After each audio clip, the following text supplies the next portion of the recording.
Tonight, everybody, I am going to type in here the book that you may all want to read, The Signal and the Noise by Nate Silver. It's really a book about prediction and stuff. And a lot of you, I'm just mentioning this is not a joke yet, but not yet.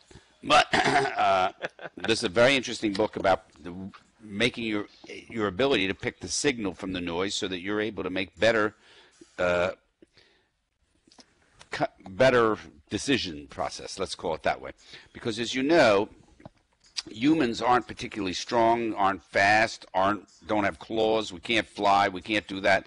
But what we do better than every other animal out there is our ability to see a pattern and make a decision very quickly about it. Like if we see something with spots running towards us, we figure, fuck, it wants to eat us, and we're out. We don't think of it being little Lotta, you know.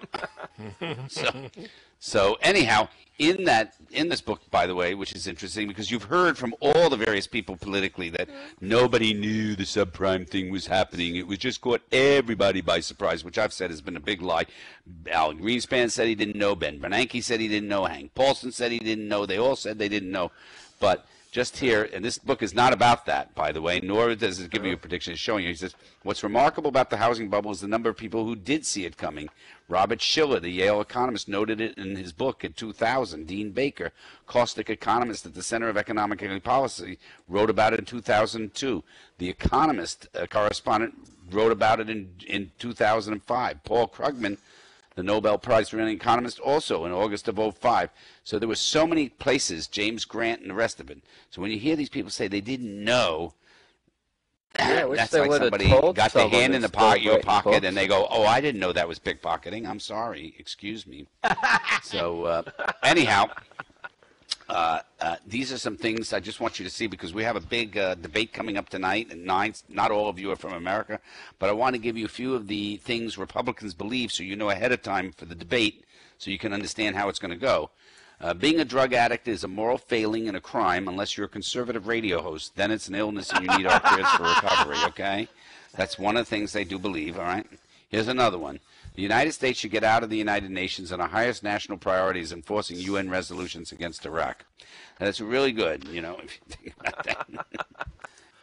Here's another one. Government should relax regulation of big business and big money, but crack down on individuals who use marijuana to relieve the pain of illness. That's one of their big deals there, right? Mm-hmm. Yeah. Standing tall for America means firing your workers and moving their jobs to India. A woman can't be trusted with decisions about her own body, but multinational corporations can make decisions affecting all mankind without regulations. Right. Right? These things sound Republican to any of you? Things they might believe, right? Yep. Right. Yeah. Jesus loves you and shares your hatred of homosexuals. Yeah, Jesus loves you and shares your hatred of homosexuals than Hillary Clinton.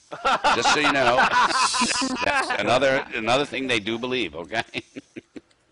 The best way to improve military morale is to praise the troops in speeches while slashing veteran benefits and combat pay.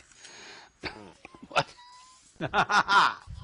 Group sex and drug use are degenerate sins unless you someday run for governor of California as a Republican. If condoms are kept out of school, adolescents won't have sex. They really believe that, okay, just so you know. Right. Yeah.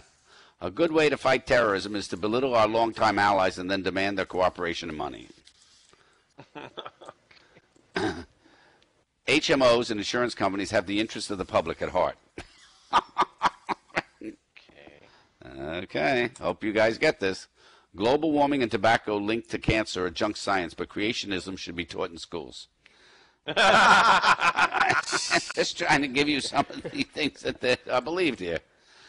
Yeah, a president lying about extramarital affair is an impeachable offense. A president lying to enlist support for a war in which thousands die is a solid defense policy. Does this sound like, yeah, okay. Yeah. Government should limit itself to the powers named in the Constitution, which include banning gay marriages and censoring the Internet. Right? You support states' rights, which mean Attorney General John Ashcroft can tell states what local voter initiatives they have the right to adopt. All right, and just one more. Trade with Cuba is wrong because the country is communist, but trade with China and Vietnam is vital to a spirit of international harmony. You gotta love these guys, right? Everybody having fun?